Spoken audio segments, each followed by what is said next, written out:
JD.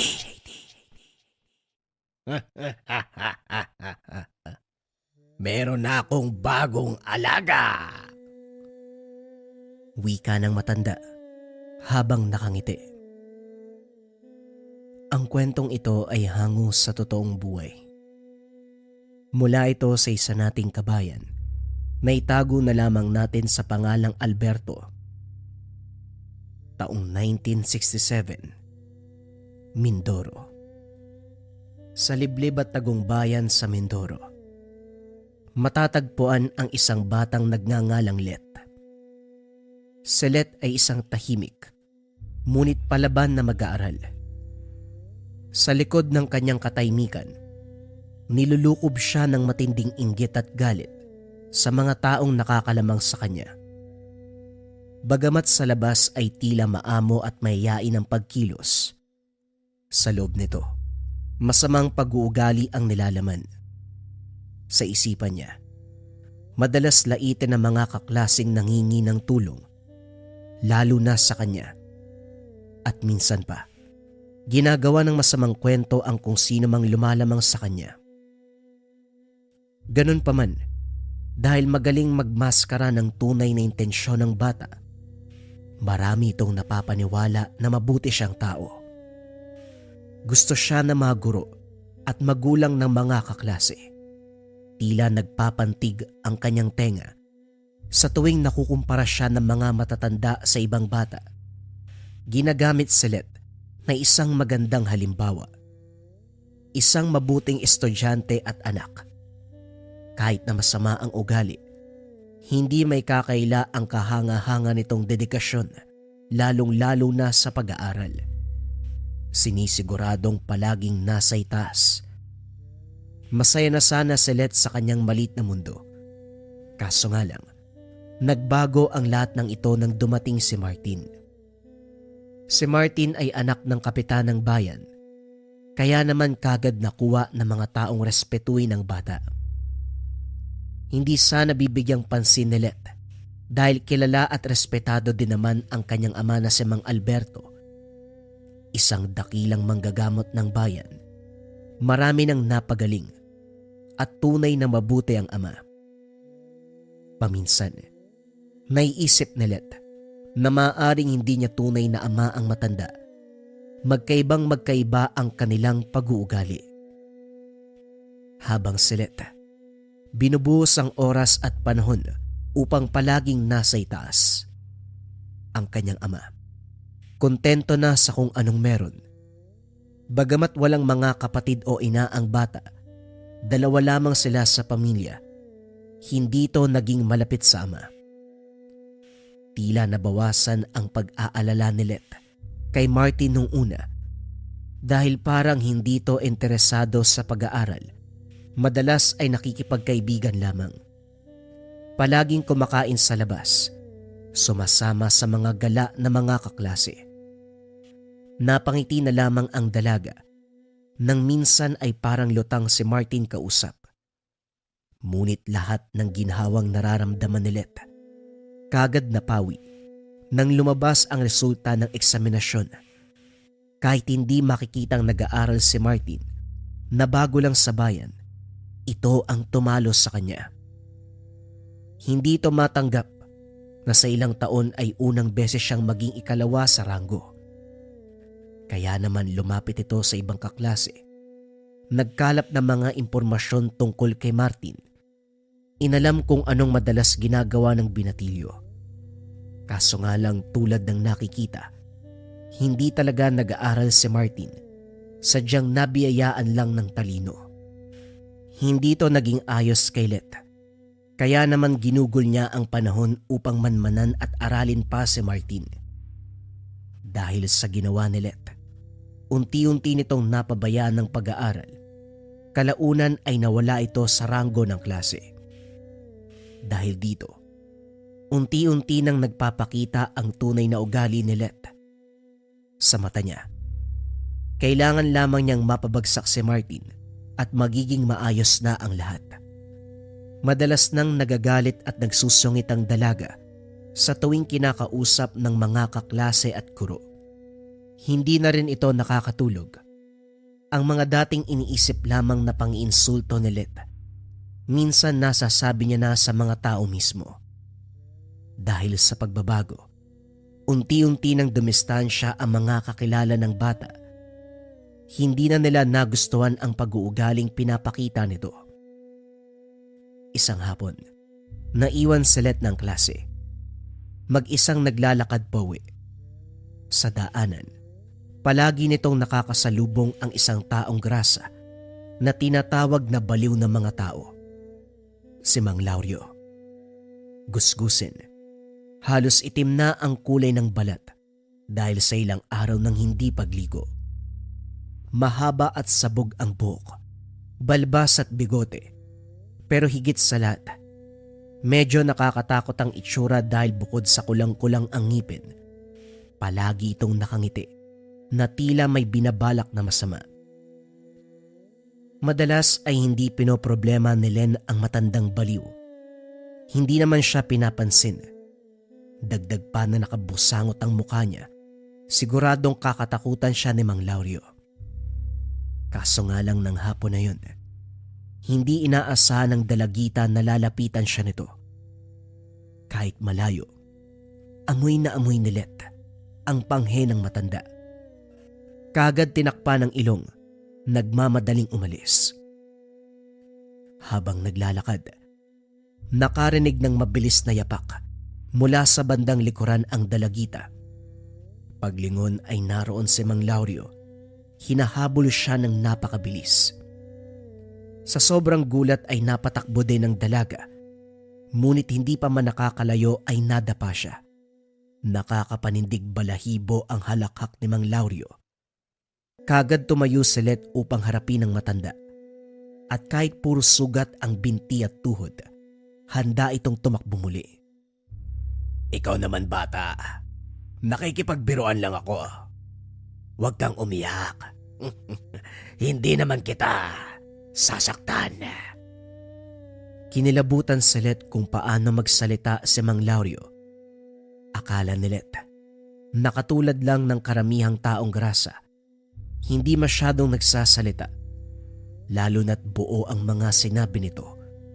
Dahan-dahang bumaba si Mang Laurio upang magkaharap sila ng dalagita. Hahawakan sana siya ng matanda. Ngunit kagad kumaripas ng takbo. Tila may sinasabi ang matanda, ngunit hindi na binigyan ng pansin ni Let. Ininda ang sakit mula sa mga sugat at pasa. Nais lamang makarating ng ligtas sa tahanan. Pagdating, nakita siya ng ama. Kagad itong tumayo upang kausapin ang anak. Nakarating na kasi ang balita tungkol sa pagbabago ng ugali nito. Ngunit bago pa ibuka ang bibig, nakita ni Mang Alberto ang itsura ng dalagita. Anong nangyari sa'yo, anak? Sinong may gawa niyan? Wika ng ama habang sinusuri ang mga sugat at pasa ng anak. Hindi kagad sumagot. Nakabusangot pa rin ang muka. Tila masama ang timpla. Hinayaan na lamang muna ni Mang Alberto ang anak. Wari nito, maaaring nagdadalaga lamang si Let. Matapos gamutin, umakyat muna ng silid ang anak. Kahit maraming kaalaman sa panggagamot ang ama, hindi alam ni Mang Alberto kung ano ang dapat gawin sa anak. Ilang taon na rin kasi ang nakalipas, simula nang yumawang asawa. Kung buhay pa sana, siya siguro ang gagabay sa nag-iisa nilang anak. Lalo na't lumalaki na ito. Sa pagsapit ng dilim, niyaya si Let na maghapunan. Muling tinanong ni Mang Alberto kung sino ang may gawa nito sa kanya. Yung matandang baliw nga. Bagamat pabalang ang sagot, hinabaan na lamang ng ama ang pasensya. Sino? Yung tinatawag ba nilang Laurio? Kung siya nga yun, huwag kang makipag-usap. Alam kong hindi ka masyadong naniniwala sa larangan ko. At hindi din ako sigurado kung totoo nga ba ang mga bali-balita. Pero lumayo ka sa kanya, anak. Sabi nila yung matandang yon, meron siyang kakaibang alaga. pero ni isa ay wala pang nakakakita. Ang sabi, baka walang nakakakita sa alaga ni Mang Lauryo dahil pinapakita niya dito mga nagiging saksi. Wika ng ama. Halatang hindi siya interesado sa kwento nito. Kahit natakot sa inkwentro kanina, mas gusto ni Let na malaman kung paanong malalamangan si Martin. Kinabukasan, muling nahuli sa klase ang dalagita. Habang naglalakad pa uwi, tinignan niya muna ang kapaligiran. Hinahanap si Mang Lauryo upang makaiwas. Nang mapansin na wala ang matanda sa paligid, naglakad ito ng mabilis upang makarating sa tahanan. Kaso nga lang, biglang nagbago ng direksyon si Let nang makita nitong naglalakad si Martin mag-isa. Kagad sinundan ng binatilyo. Kahit hindi kabisado ang lugar, hindi inalis ng dalaga ang mga mata kay Martin. Ilang minuto pang lumipas bago ito pumasok sa isang tahanan. Sa liblib na bahagi ng kagubatan, natuntun din sa wakas ni Let ang tahanan ni Martin. Tuwang-tuwa, ngunit ng pagmasdan ng paligid, doon niya napagtanto na naliligaw na pala. Pinagtataka ni Let na hindi naman dito ang tirahan ng kapitan, kaya naman mas lalong lumaki ang kuryosidad. Palihim na inikot ni Let ang bakuran, nagbabaka sakaling may bintanang bukas upang masilip. Habang nagmamasid, doon nalaman ni Let na hindi maganda ang trato ng mga magulang kay Martin, kaya madalas itong sumasama sa mga gala, o hindi kaya naman katulad ngayon, pumupunta sa tahanan ng lola. Kahit dumilim na ang paligid, inantay ni Let na umuwi si Martin. Sinundan ito sa tahanan. Sa labas ay kagalang-galang nga ang kapitan, ngunit pagsarado ng pintuan, isang mapanakit na lasenggo ang matanda. Nakita ni Let kung paanong sigawan at saktan ang binatilyo. Kaso nga lang imbis na maawa, natuwa pa ang dalaga. Minabuti ni Let na umuwi bago pa siya mahuli sa kinakataguan. Habang naglalakad, hindi mawala sa pakiramdam na para bang may nagmamasid sa kanya. Lumipas ang ilang oras, nakauwi na rin sa wakas ang dalaga. Malalim na ang gabi. Labis sa pag-aalala ang naramdaman ni Mang Alberto sa anak. Gusgusin. Magulo ang mga buhok. Nilampasan lamang nito ang ama. Dumiretso na sa itaas. Nang gabing yon ay natulog ng masaya si Let. Inalam niya kung paanong gagamitin ang impormasyon upang lalong ipahamak si Martin sa mapanakit na ama. Sa isip ng dalaga na kung mapupuruhan, ito na ang pagkakataon upang hindi na makapasok pa ang binatilyo at muling babalik sa kanya ang titulo ng numero 1. Isang linggo ang lumipas. Naging matagumpay ang masamang plano ni Let. Paunti-unti ay pinagkalat ng dalagita ang masamang ginagawa ng kapitan sa pamilya. Wari ni Let na kapag nakarating ang usaping ito sa ama, siguradong walang ibang pagbibintangan kung hindi ang anak nitong si Martin dahil mapagpanggap ito sa mata ng publiko. Lumipas pa ang ilang linggo. Katulad ng kagustuhan ni Let, pumasok si Martin na puro pasa sa muka. Ngunit imbis na tumigil sa pag-aaral, mas lalo itong pinagtuunan ng pansin ni Martin dahil sa takot na umuwi ng tahanan. Kalaunan ay nagkaroon na rin ng lakas ng loob ang binatilyo upang isumbong ang tunay na ginagawa ng ama. Maraming naniwala sa sinabi nito. Inimbestigahan ng kapitan. Inilagay muna sa pangalaga ng lola si Martin at doon mas lalong gumaling ang binatilyo. Halos hilahin ni Let ang sariling buhok sa galit. Hindi nito matanggap ang mga pangyayari. Mas naging bayolente at masama ang ugali ng dalagita.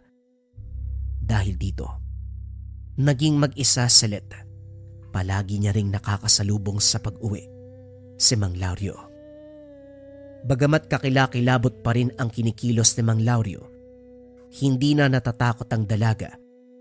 Palagi itong nagdadala ng malaking kahoy upang ipaalam sa matanda na hindi siya takot na gamitin ito. Kung minsan ay nakakalimutan niyang magdala, ang bag nito ang hinahanda upang iampas sa matanda sa oras na may gawin ito sa kanya. Isang hapon habang pauwi, biglang ginulat ng matanda si Let. Sobrang nagulantang ang dalagita habang si Mang Lauryo ay tawa ng tawa. Kagad inilabas ni Let ang bato sa loob ng bag. Paulit-ulit na hinampas ang matanda. Ulo kagad ang pinunterya ng dalagita. Nagulat si Mang Lauryo sa inasal nito. Ngunit dahil mas matangkad, kalaunan ay nakaiwas sa gupit ni Let. Duguan na si Mang Lauryo.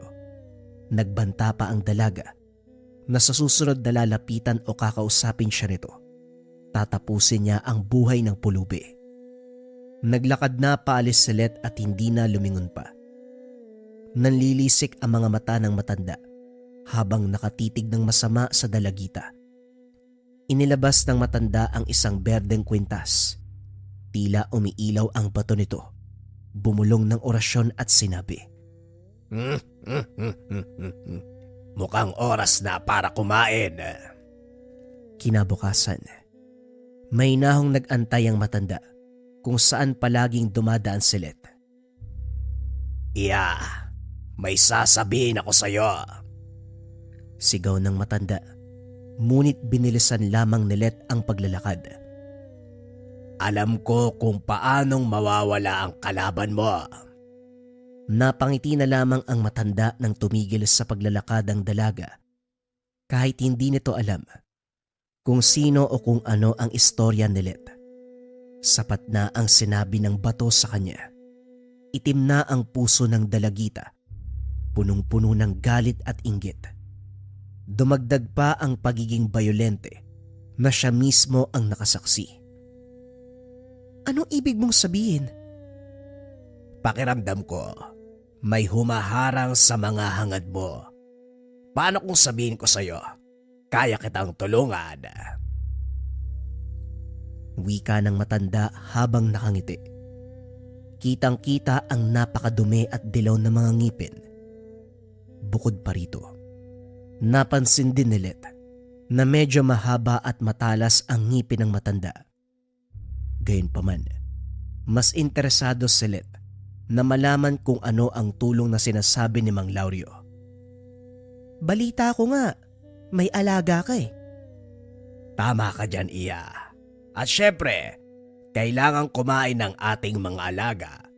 Kung gusto mo magtulungan tayo. Paano?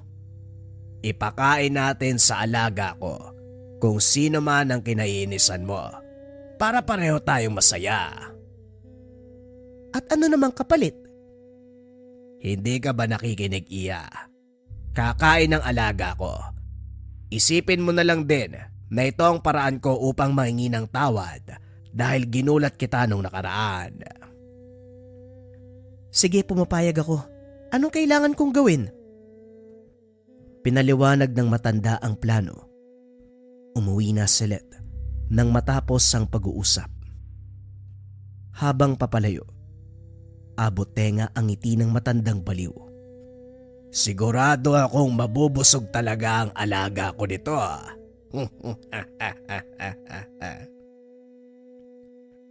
Kinabukasan habang nasa eskwela, kinausap ni Let si Martin. Alam kong hindi tayo naging malapit.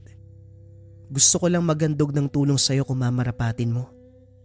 Siguro naman, nabalitaan mo na albularyo ang aking ama. Wika na Let. Pinaliwanag nito, merong nilalang na nagtutupad ng kahilingan. Nais niya sanang ibahagi ito sa kaklase upang kahit papano ay makatulong. Bagaman nag-aalangan, nagpasalamat ang binatilyo sa alok ng kaklase. Maigpit na binili ni Let na upang gumana ang hiling, Kailangan silang dalawa lamang ang nakakaalam ng pupuntahan at patungkol sa nilalang. Hindi nawala sa isipan na tila merong mali sa sitwasyon. Habang naglalakad palalim ng palalim sa gitna ng gubat, hindi maalis sa mukha ng dalagita ang ngiti na parabang may hindi magandang nag-aantay sa binatilyo. Let's sandali lang. Pwede bang ipagpabukas na lang natin to? Naalala ko kasi, kailangan pala ako ni Lola ngayon. May pinapagawa pala siya. Pagdadaylan ni Martin, kitang-kita na nawala ang ngiti sa mukha ni Let. Ano? Malapit na tayo sandali na lang eh. Konting hakbang na nga lang yan eh. Dahan-dahang umatras si Martin na siyang kinagalit nito. Hindi maipinta ang itsura ni Let ng mga sandaling yun. Tila hindi batang babae ang nasa harapan niya. Punong-puno ito ng galit at halos namula ang mga mata sa sama ng loob. Patuloy sa pag-atras si Martin habang hindi inaalis ang tingin sa dalagita. Natatakot ito kung ano ang maaaring gawin sa kanya. Lingid sa kanilang kaalaman, meron palang nagmamasid sa dalawa. Tamang-tama! Nandito na pala kayo. Let, sino yan? Si Mang Lario, halika na. Siya ang may alaga na tutupad ng kahilingan mo. Lalong nangamba ang binatilyo sa mga pangyayari. Ganun pa man, hindi to makapalag, lalo na't dalawa ang humihila sa kanya. Dumilim na ang paligid. Ginagawan talaga ng paraan ni Marty na makaalis sa sitwasyon. Kaso nga lang, hindi pinapakinggan ang mga hinaing. Sa liblib na dako ng kagubatan, natagpuan nila ang isang kuweba sa ilalim ng lupa. Hindi mo alam na meron palang kuweba sa ilalim. Siguradong hindi ito mapapansin. Doon na silayan ng dalawang bata kung ano ang itsura ng alaga ni Mang Lario. Ang busaw, isang uri ng aswang na kumakain ng laman ng tao. May katawang tao ngunit mahaba ang mga kuko. Malaki ang bibig at punong-puno ng pangil. Buhagagang buhok. Nanlilisik ang pulang mga mata. Dahil sa takot, hindi napigilan ni Martin mapasigaw. Ginamit itong oportunidad ni Let upang itulak ang kaklase sa nilalang. Kagad tumayo ang busaw at lumapit sa kanila. Kada yabag ay tila nayayanig ang kuweba. Hindi napigilan ng binatilyong maiyak sa takot. Ngunit nanlaki ang mga mata ni Let nang lampasan nito si Martin. Anong nangyayari? Ang sabi mo mag-alay lang ako, matutupad yung hiling ko. Bakit hindi niya kinain si Martin? Ginawa mo ba ng tama ang sinabi ko sa'yo? Oo. Binigay ko sa'yo kaninang umaga yung bote na may patak ng dugo ko para hindi ako yung habulin niya. Ganun ba? Mukhang mali ang pagkakaintindi mo, iha. Ang sabi ko, ilagay mo ang dugo ng kung sino man na gusto mong ialay sa alaga ko. Mukhang nagkamali ka yata ng dinig o nagkamali ako ng sinabi. Sige na, mukhang kailangan mong tumakbo. Hindi titigil ang alaga ko hanggat hindi niya nakukuha ang gusto niya.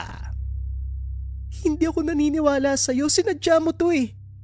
Ilang beses kong tinanong sa'yo kung kaninong dugo yung ilalagay ko. Dali-dali nang kumaripas ng takbo ang dalaga. Hinabol siya ng busaw. Hindi na lumingon pa ang dalaga. Nagpunta sa tahanan na siyang kinagulat ng ama. Oh, anong nangyari? Bakit ang aga mo? Hindi to pinansin ni Let. Dumiretso na lamang sa kwarto. Sinarado ang mga bintana, pati na rin ang pintuan. Nagtalukbong ng kumot. Balik tayo sa loob ng kuweba. Tumayo ka na dyan, iyo. Nakakatakot man niyang alaga ko. Hindi ka dapat mabahala. Lalo na't hindi mga tulad mo ang gusto niya.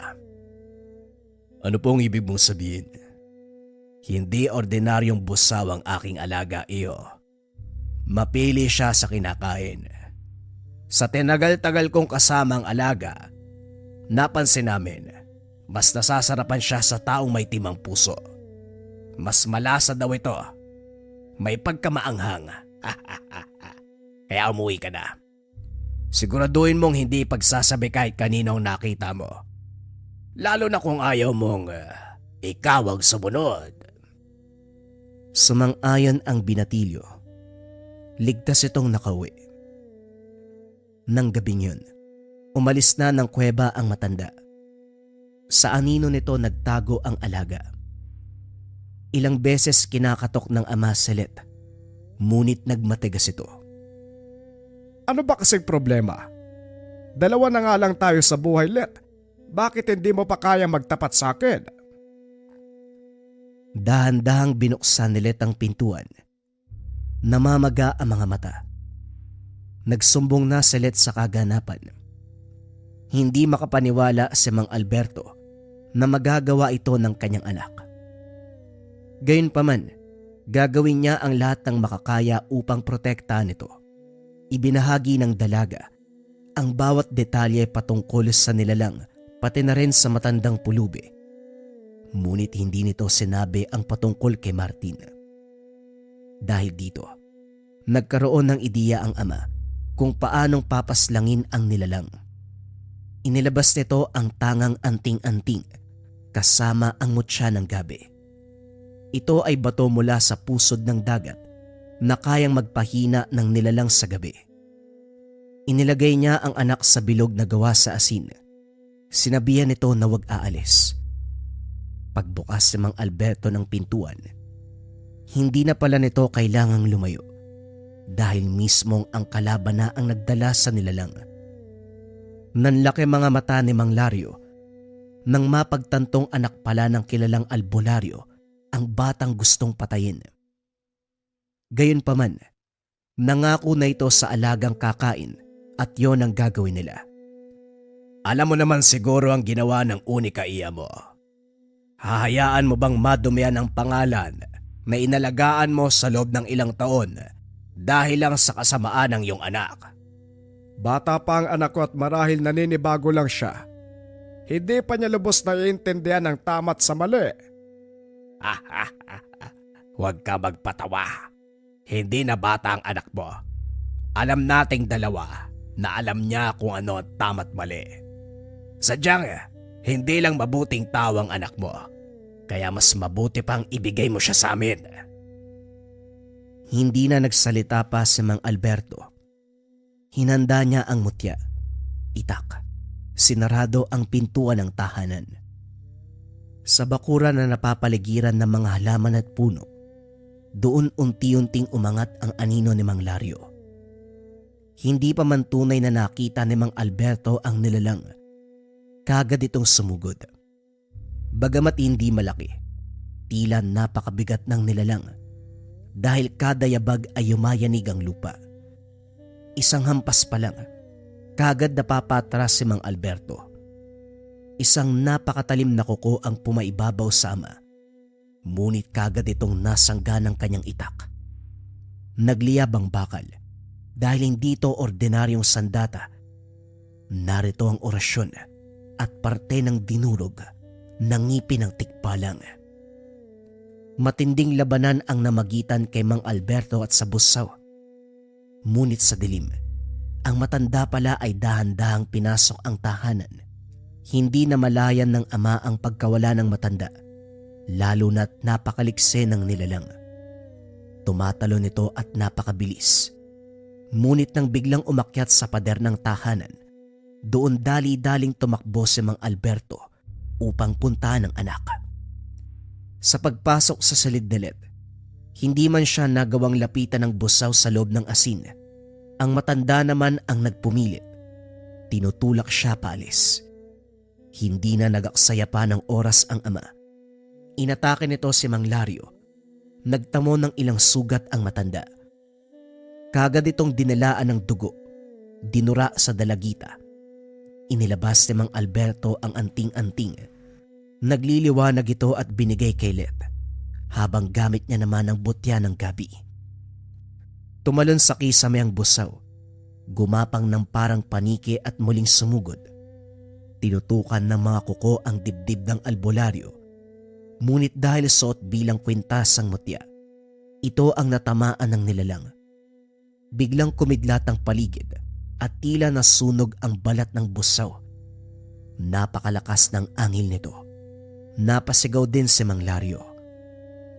Galit na galit ang matanda nang makita ang itsura ng alaga. Kagad niyakap at nagsimulang mag-orasyon.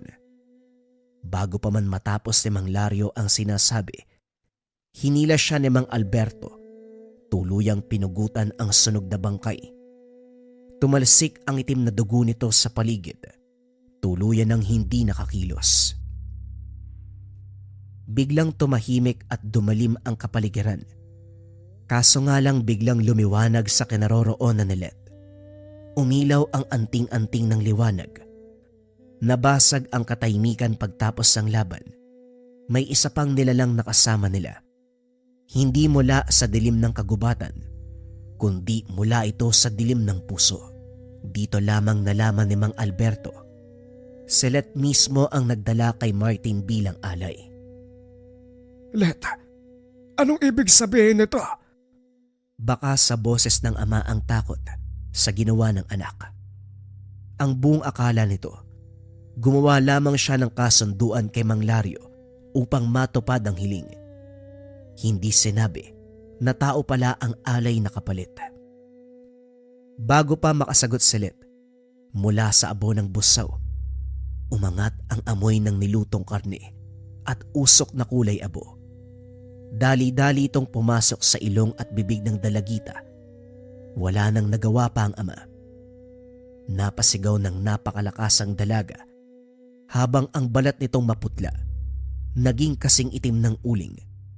Lumaki ang bibig at humaba ang mga pangil. Tama.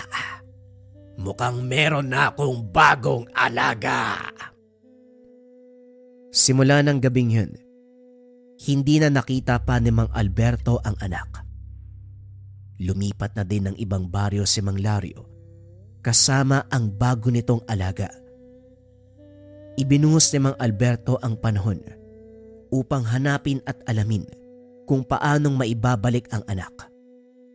Bagamat umaasa pa rin ang ama na muling makikita si Let, unti-unti na rin niyang natanggap na kahit masakit, ang pusong punong-puno ng puot at dilim, tama lang na manatili sa kadiliman.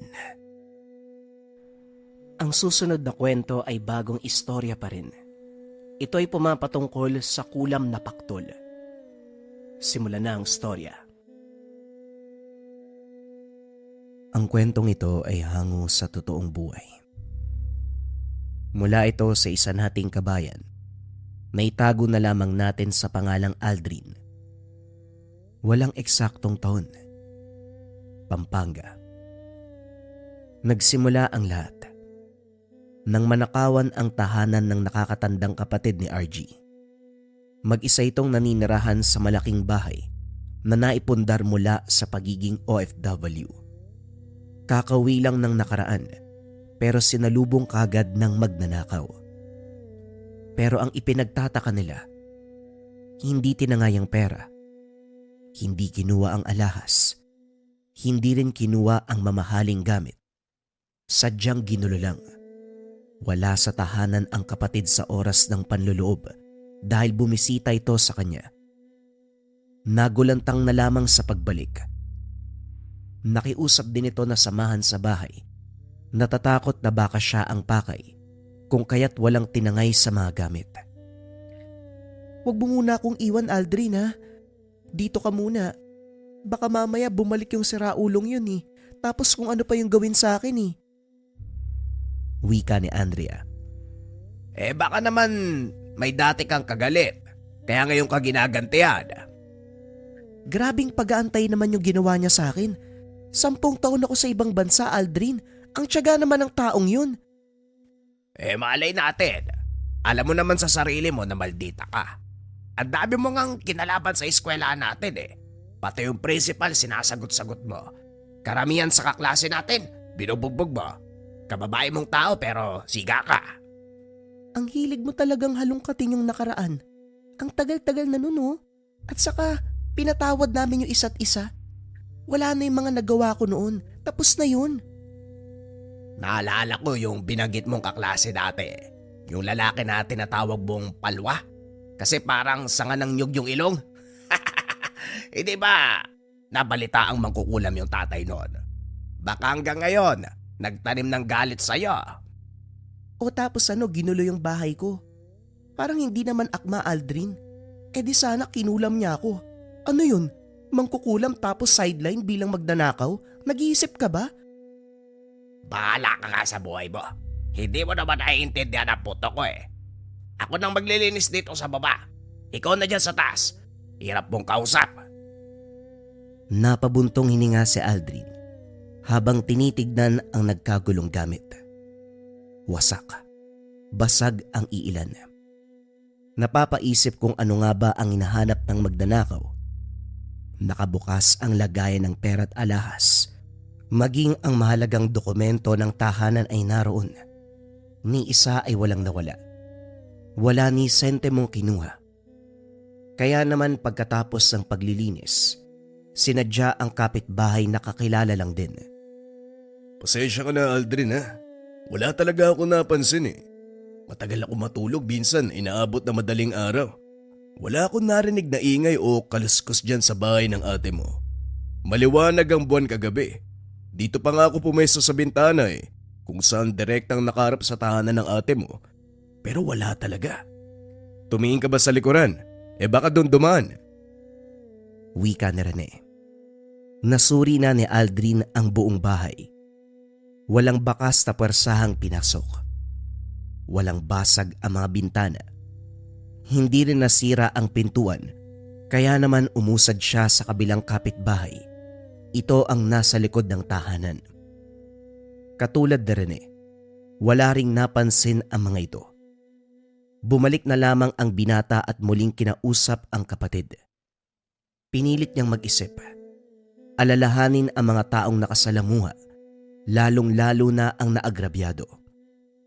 Kaso nga lang, ang depensa ng kapatid, lahat ng nakaaway noon ay napatawad na siya. Huwag na lang natin siguro masyadong pansinin. Ikaw naman masyado mong binibigyan ng kahulugan ng mga bagay-bagay. Talaga mababaliw ka niyan eh. Aba ayos ah. Ikaw tong takot na takot kanina, ayaw magpaiwan. Tapos ngayon wag na masyadong pansinin. Hindi kita maintindihan. Napailing na lamang si Aldrin. Siya kasi ang tipo na aalamin ang kaganapan, lalong-lalo na sa ganitong sitwasyon. Kaso nga lang, unti-unti na ring nawalan ng interes dahil ayaw sumabay ng kapatid. Nagkipit balikat na lamang, binaling sa ibang bagay ang atensyon. Nang sumunod na araw, inabala ni Aldrin ang paggawa ng kisame. May parte pa na hindi tinapos ang karpentero. Kinuha na ni Aldrin ang trabaho dahil mabibigyan siya ng pera ng kapatid. Kapag usapang pera, hinding-hindi niya papalampasin. Pagkatapos ng kisame, tinulungang linisin ang silid-tambakan. Naroon ang mga lumang kagamitan ng mga magulang na hindi na mapakinabangan, katulad ng stereo, telebisyon, libro at iba pa. Habang isa-isang tinitignan ng kahon, nakuha ni Aldrin ang isang kakaibang bagay. May libretang pula at kulay itim. Selyado ang pula, ang itim ay hindi. Bukod dito, may mga papel na sinulatan ng mga salitang Latin at meron ding iba't ibang simbolo. May mga kandila at manika. Hinalungkat pa ang ibang kahon. Mga lumang damit na ang makikita. Ito lang ang kahon na nakapagtataka ang laman. Dali-daling tinawag ang kapatid para magtanong. Te, may minsan ba nakita mong ginamit ni nanay at tatay to? Eto bagay na to. Nakuha ko dun sa silid tambakan eh. Sumilip ako kung merong mapapakinabangan kaso ito yung bumungad sa akin. Teka, pangkulam ba yan? Bakit meron tayo niyan? Hindi naman mangkukulam yung magulang natin ah. Yun na nga ang ipinagtataka ko. Paanong nagkaroon ng ganitong gamit? Wala namang mangkukulam sa pamilya natin. Nabutan natin si lolo at lola. Mabuting tao naman ang mga yon. Mabisyo pero hindi mangkukulam.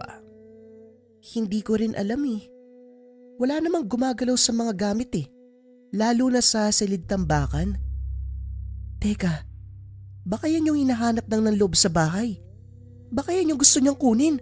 Naku, Ha? Ang lakas ng trip mo? Baliw ka ba? Pero, oo nga no.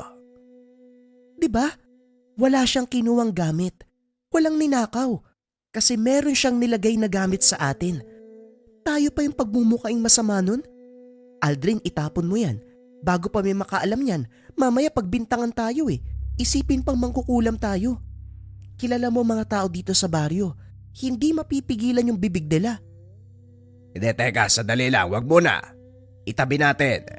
Sigurado ko may dahilan kung bakit nandito yan. Kung ang nang loob nung nakaraan ang naglagay nito, may posibilidad na babalik yon. Antayin natin na magpakita. Sigurado ka ba? Baka mamaya mapahamak tayo. Sinunod ni Aldrin ang plano sa isipan. Itinago ang gamit. Nagtanong-tanong na rin siya sa kakilalang albularyo tungkol sa ganitong bagay. Hindi muna binanggit na merong gamit sa kanila. Nag-usisa lang kung paanong gagana ang ganitong klase ng kasamaan.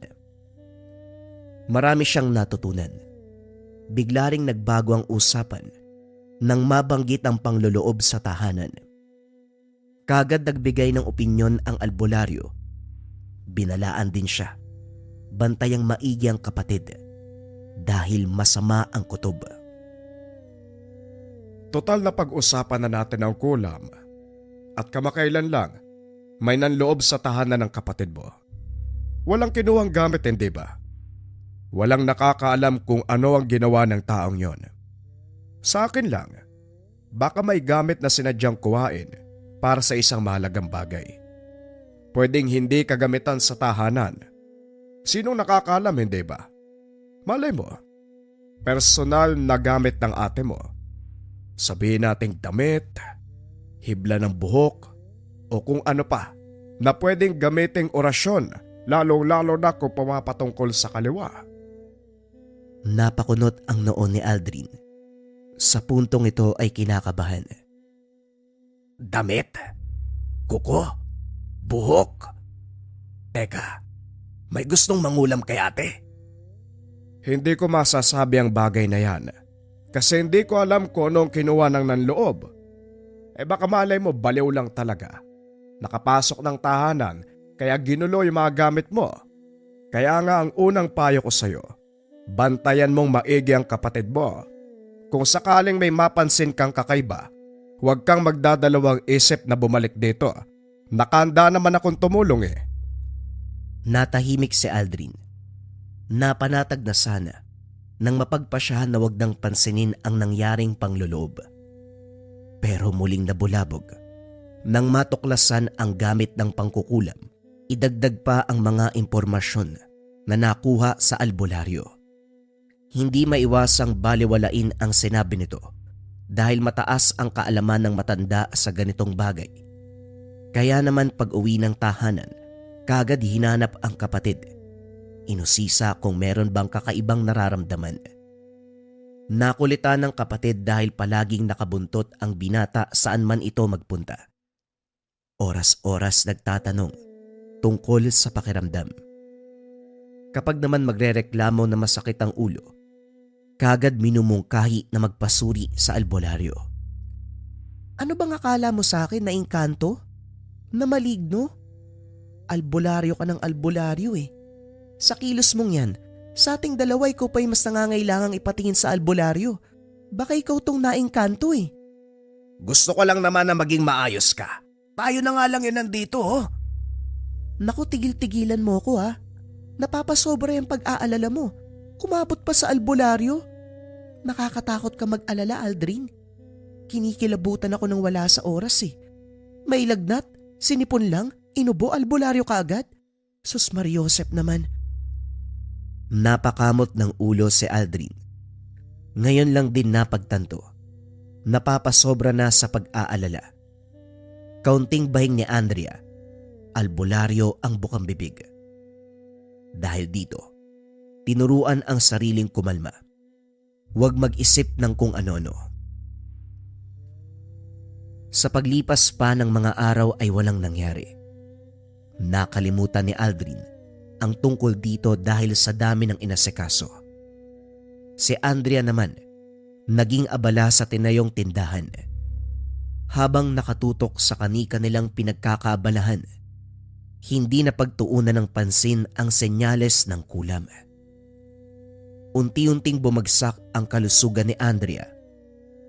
Makailang beses nagpasuri sa doktor. Labas-pasok sa ospital. Inubos ng mamahaling gamot ang pera. Ayon sa pagsusuri, kanser ang sakit. Umabot pa sa puntong sisihan. Nakiusap si Andrea na manatili muna si Aldrin upang merong katuwang sa tindahan. Ang binata naman nawala sa pagtitinda ang hilig. Namasukan bilang factory worker sa ibang bayan. Malaki ang tindahan ng kapatid. Hanggang gabi ang bentahan dahil nalalagay sa lungsod kung saan maraming tao. May naglalaki ang gusali sa paligid, parke, at mga lugar na nagbubukas lamang tuwing gabi. Ang mga trabahador sa tindahan bumibili. Nasasayangan sa kikitain, kung kaya't tiniis ang antok, pagod at puyat. Sa dami ng pera mo, hindi ka man lang nakaisip na magsuhol ng katulong. Talagang inako mo ang lahat, no? Ikaw rin kasi ate, hindi ka nagsabi kaagad. Meron ka na palang sakit noon, hindi mo sinabi sa akin. Kaya nga hindi na ako pinabalik ng amo ko dahil sa kondisyon ko. Ikaw naman kasi, sabi ko sa tindahan ka nalang mamasukan, nag-iinarte ka pa. Sasahuran naman kita ng tama Ay sus naman talaga, oo. Sa sobrang paghabol mo sa pera, pinabayaan mo ang sarili mo. Ate naman, sana man lang naisip mong magpahinga, puro ka trabaho. Ano nangyari sa'yo ngayon? Pinatawag kita para bantayan ako dahil nangihina, hindi para sermonan mo. Hindi ako mamamatay sa sakit Mamamatay ako sa kakadakdak mo Tumahimik na si Aldrin at hindi na kumibo. Sa paglipas ng mga araw, lalong lumala ang kalagayan ni Andrea. Hirap sa pagbangon dahil sa matinding pananakit ng buto. Idagdag pa ang biglaang kakapusan ng hininga. Tuloy-tuloy ang abo. Butot balat na lamang dahil lugaw na lang ang kinakain. Hirap na rin sa pagtulog. Muling pinatingin ni Aldrin ang kapatid, pero wala nang nagawa ang siyensya para isalba ang kondisyon. Muling nagbigay ng reseta, pero hindi nangangahulugang gagaling. Pinapahaba na lamang ang oras. Masinsinang nag-usap ang magkapatid. Tinanggap na ni Andrea ang kondisyon. Si Aldrin sa kabilang banda, hinanda na rin ang sarili sa posibilidad. Hindi nagtagal. Hindi na kumakain. Hindi na umiinom ng tubig. Hindi na nagsasalita. Nakatulala na lamang. Hanggang sa sunod na napansin, wala na itong buhay. Lumipat na sa tahanan ng kapatid si Aldrin. Ito ang huling hiling bago mamaalam. Habang naglilinis, muling napansin ang kahon na pinagsidlan ng kagamitan sa kulam. Binalot at saka sinunog kasama ang iba pang basura. Sa isip ng binata, walang silbi ang pagtatago ng bagay mula sa panig ng kaliwa. Hindi na rin sumagi ang planong paghihintay na makabalik kung sino man ang nag-iwan nito. Sa pagdaan ng mga araw, muling nag-cruise ang landas si Aldrin at ang albularyong si Mang Omar. Parehong hindi nagmamadali, kaya napahaba ang usapan. Natalakay ang tungkol sa buhay-buhay hanggang sa nabanggit ang kahihinatnan ni Andrea. Dito lang din naalala ng binata ang sinabi ng albularyo tungkol sa kulam. Naku, mahigpit kong bilin sa'yo noon. Nabantayan mo ang kapatid mo. Bakit hindi mo ko naisip na mga panahong nahihirapan ng ate mo, di sana may nagawa tayo? Wika ni Mang Omar. Napakamot naman ng ulo si Aldrin. Nagsisisi kung bakit hindi naisip ang matanda ng mga oras na yun. Hindi ko na masyadong napansin kasi wala namang nangyari. Sabi pa ng doktor, cancer. Alam naman natin na kapag cancer wala na talagang pag-asa. Tapos si ate, may komplikasyon na dati pa hindi lang nagsabi. Lumala nung napasubsob sa trabaho sa tindahan. Kayo po ba? Sa ganung sitwasyon, may magagawa bang isang albularyo? Maraming paraan, lalo na kung ang sanhi ng pagdurusa ay may kinalaman sa kaliwa. Kung tama ang hinala ko, nung nagkwento ka tungkol sa nangyaring panloloob, pwede pa sanang maisalba ang buhay ng ate mo Dahil ang kulam, pwedeng kontrahin, pwedeng talunin, at pwedeng ibalik sa mangkukulam. May hindi ako nasabi sa'yo tungkol sa isang bagay, Mang Omar. Noong naglilinis kami sa tambakan, may nahanap akong gamit para sa kulam. Mga kandila, manika, karayom, libreta. Hindi namin alam kung ano yun Bigla na lang naroon sa bahay. Kumunot ang noo ni Mang Omar. Nasabi pa na baka gamit ng mga magulang o kung sino man sa pamilya. Mariin ang pag-iling ni Aldrin. Pinaglaban niya. Nawala sa pamilya ang may alam sa ganitong larangan. Sumama ang albularyo pabalik ng bahay para tignan ang mga gamit. Sinabi niyang sinunog nung nakaraan, pero nagpupumilit. Dito naguluhan ng binata dahil naroon pa rin ang mga ito. Hindi man lang nasira ng apoy ang pinaglagyan ng kahon. Hinayaan si Mang Omar na suriin ang mga gamit. Nang makumpirma, sinabing nagmula sa pinakamahusay na mambabarang. May bakas pa ito ng bisa kahit matagal nang hindi ginalaw. Nag-aantay lang ito ng orasyon para maging alerto. Sino nga ba nagmamay-ari niyan? Sigurado ka ba na hindi ito sa inyo? Huwag nga kayong mahiyang umamin. Grabe ka naman, Manong. Ganyan ba kami talaga kasama sa paningin nyo? Hindi nga po sa amin yan. Itinabi ni Mang Omar ang gamit. Sinuyod ang kwarto ng yumaong kapatid para maganap ng bagay na makakatulong sa gaganaping ritual. Nagilap ng albularyo ang bahagi ng cabinet kung saan puno ng ginupit na buhok. Iho, ano to? Hindi lang pala lumang gamit ang tinambak nyo, pati buhok. Kay Ate Andrea yan. Hindi niya kasi tinatapon yung mga ginupit na buhok.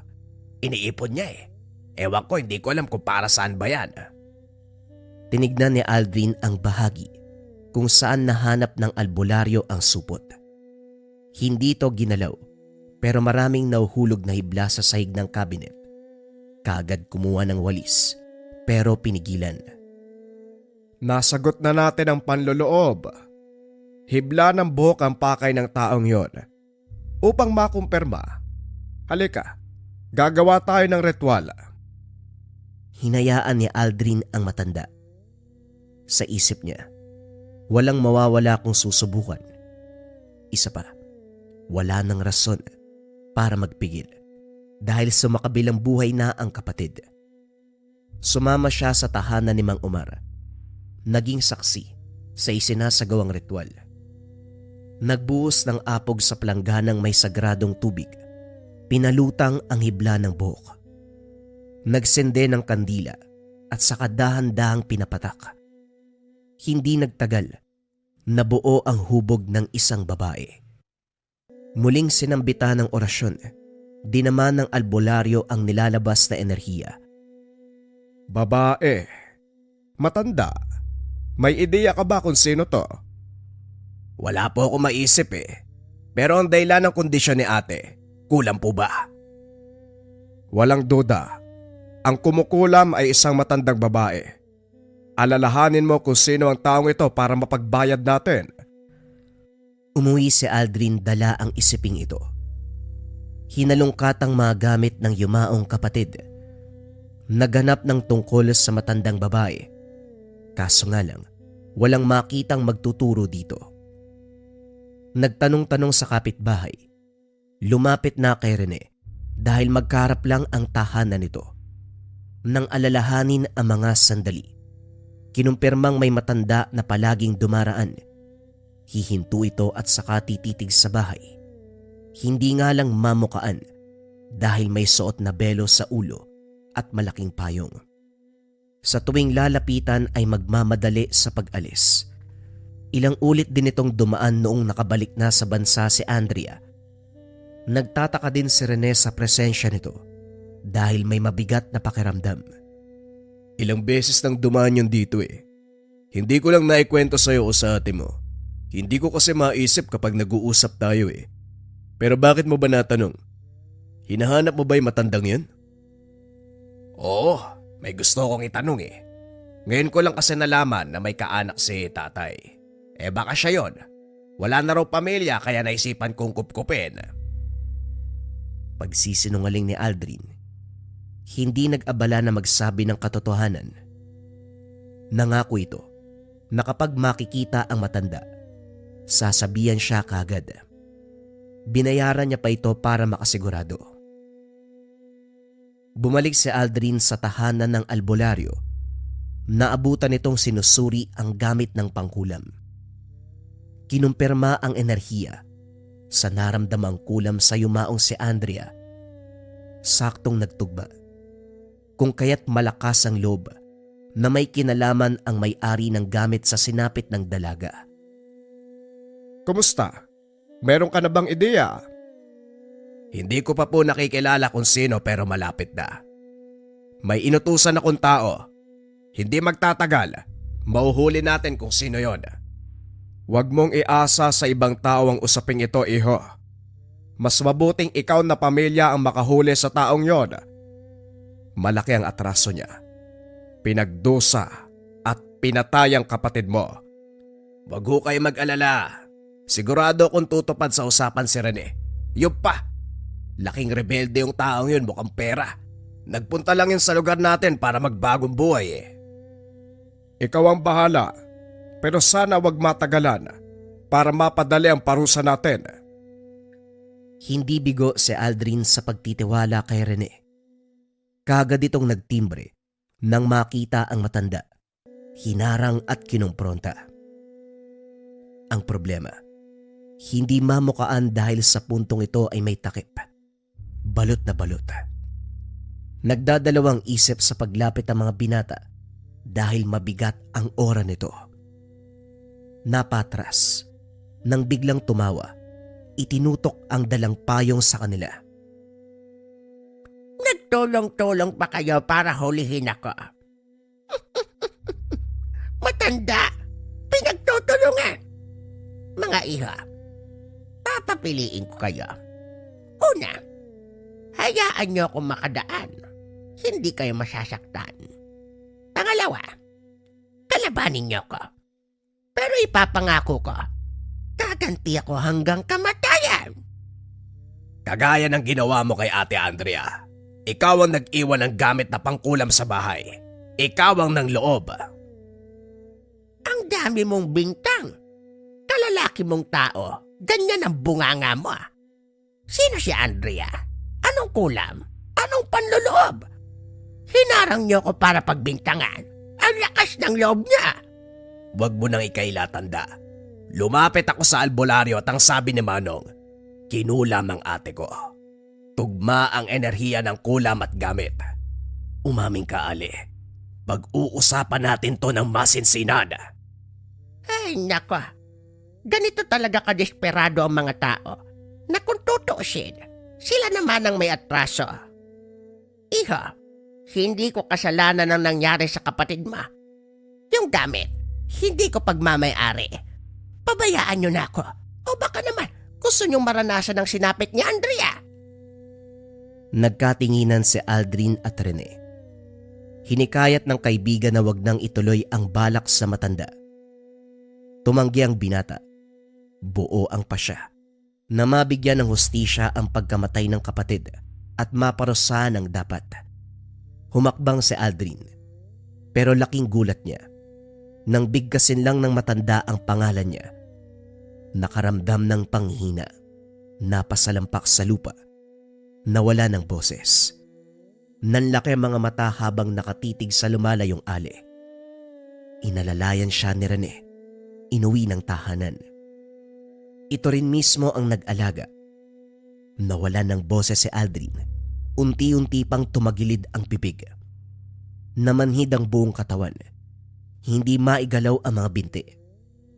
Sa pagkakataong ito, sinenyasan si Rene na tawagin si Mang Omar. Naluha nang bumungad ang matanda.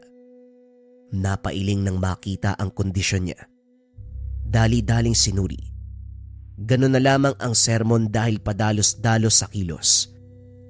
Ang usapan nila, sasabihan si Mang Omar kapag nakita ang mangkukulam. Kaso nauna ang hakbang ni Aldrin sa layo na wag nang patakasin. Pero kabaliktaran ang nangyari. Siya pa ang napuruhan. Gayunpaman hindi siya pinabayaan.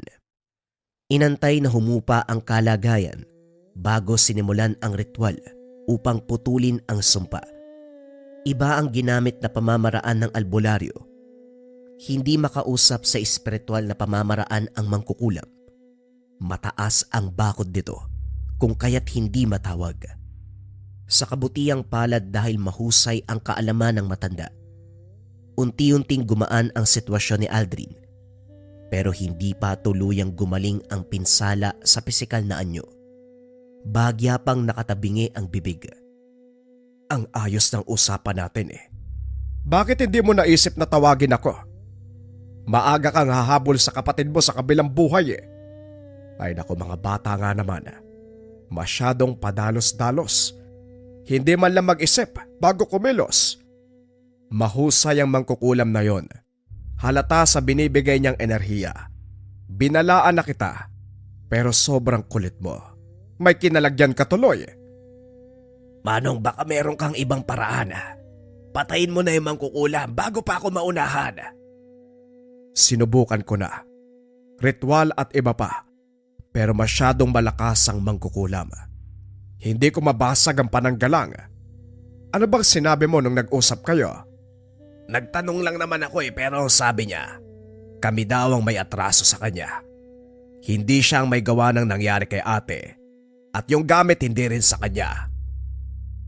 Nag-isip si Mang Omar. Naguguluhan sa kaganapan. Gayunpaman, sinubukang alamin ng katotohanan sa pamamagitan ng isang pamamaraan kung saan gagamiting kasangkapan ng gamit para matukoy kung sino ang may-ari. Dahil kinutuba ng albularyo, sinama ang patak ng dugo ni Aldrin sa kasamaang palad. Isang patay na tao ang sinagot ng ritual. Inulit ng inulit. Dito nalinaw na ang resulta ng ritual. Isang matandang babae at isang namatay.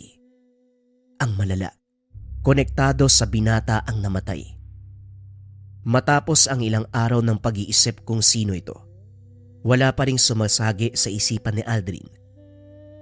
Sino nga ba talaga misteryosong matandang babae at yung patay na sinabi ng aking ritual? Iho, yung namatay na nabanggit, walang iba kung hindi ang ate Andrea mo. Hindi ko alam kung anong koneksyon ng matanda at kapatid mo, pero isa lang ang sigurado ako. Merong mangkukulam sa angkanyo na kinakailangang ipasa sa apong babae ang lakas. Sino man ang hindi susunod, makakaranas ng kalupitan ng kulam. Hindi na ako magtataka kung bakit ganon ang sinapit ng ate mo. Sa inyong magkakapatid, siya lang ang babae. Wala ba talagang naikwento mga magulang mo tungkol dito? Walang ideya si Aldrin sa mga sinasabi ni Mang Omar.